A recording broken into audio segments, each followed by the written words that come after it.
ঘড়িতে বাজাচ্ছে ভোর 4টার, মশারির ভিতর থেকে আমি ক্যামেরাটা করছি বলে ঘুরে ঘুরে দেখাচ্ছে। তো কেন আমি ভিডিওটা করছি সেটা দেখো তোমরা। দেখো ভোর 4টার সময় উঠে কি অবস্থা। এই যে দুই হাতে, এই হাতে, এই দেখো হাতে, এই দেখো হাতে রক্তে দুই হাতে একদম ভরে গেছে। দেখো দেখছো এখনো মানে কটা মশা মারলাম, নাই নাই করে 30টা মশা মারলাম। রক্ত দেখে বুঝতেই পারছো 30টা মারলাম। এখনো নাই নাই করে মশারির ভিতরে 10টা মশা আছে। বাবা উঠে বাইরে চলে গেছে। এই যে ছেলে সব উঠে এদিকে এদিকে ঘুরে বেড়াচ্ছে। আমরা মশার জ্বালা ধরে ঘুরাতে পারছি না। তারপরে আবার হালকা হালকা গরম করে মানে যাচ্ছে তাই অবস্থা।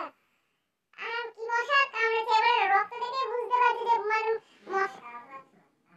মশাগুলা রক্ত দেখে বুঝতে পারছি যে মশা কত খেয়েছে। আর তুমি তো উঠে বাইরে চলে গেলা মারার ভয়। এখন তো আমার আবার উঠে হাত মাত গুলো ধুতে হবে। এই নিয়ে শোয়া যাবে নাকি?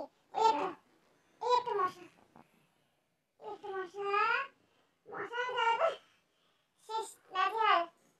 আমার মশা দেখো, মশা দেখো, কোথায় মশা, কোথায় মশা, কোথায় মশা, দেখো দেখো দেখো কোথায় কত মশা পেয়েছি। মশা নিবংশ করে দেবো আমরা দুজনে। হ্যাঁ আমার ছেলেটা ঘুমাচ্ছিল, বেচারা ঘুম থেকে উঠে গেল।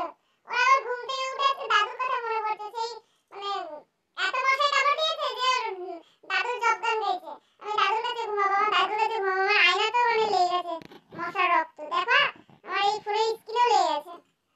কি করবে তুমি দাদুর কাছে? ও দাদুর কাছে ঘুমাবে, আমাদের কাছে ঘুমাবে না। আমরা এত মশায় কামড়েছে দেখছো। এই দেখো মশারের উপরে বনবন বনবন করছে মশাতে। আর দেখতে পাচ্ছি না, মনে হচ্ছে সবকটার একদম এই দেখো এরকম মশা। রাত্রেবেলা ঘুম টুম বন্ধ দিয়ে এখানে মশা মারতে বসেছি আমি আর ওর বাবা। না